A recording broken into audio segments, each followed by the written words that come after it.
شب جمعه شد و دلتنگیام زیاده، مثل شب گرده عاشق راه میرم پیاده. خنده تلخی باز دوباره رو لب من، هر وقت تو رو میبینم پایین میاد تب من، هر وقت تو رو میبینم چه آروم شبه من. نسخ چشات شدم، رفیق غمهات شدم، یهو کیشمات شدم، آخه کجایی؟ دلتنگ صداهات شدم، بارون چشات شدم، آخرش منو میکشه این جدایی. بس دیگه بیا نکن تا بی وفایی، بس دیگه بیا نکن تا بی وفایی.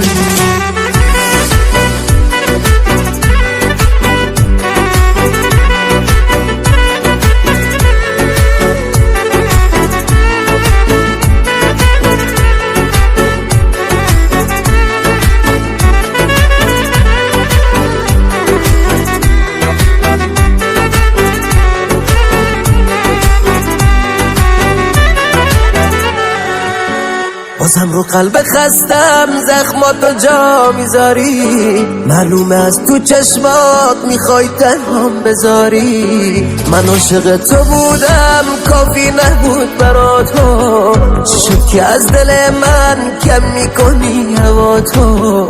چی شد که از دل من کم میکنی هوا تو؟ نسخ چشات شدم، رفیق غمهات شدم، یهو کیشمات شدم، آخه کجایی؟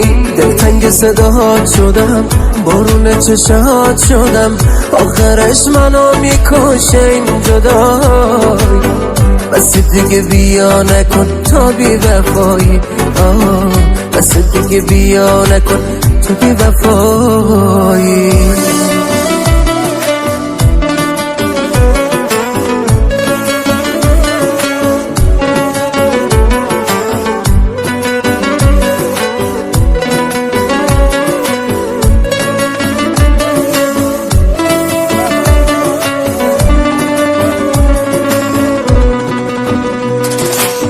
آروم نمیشه قلبم، ببین که خیلی خستم، من با عشق تو ما غرورم و شکستم.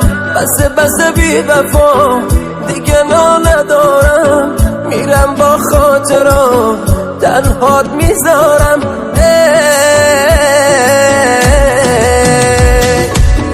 نسخ چشات شدم، رفیق غمهات شدم، یهو کیشمات شدم، آخه کجایی؟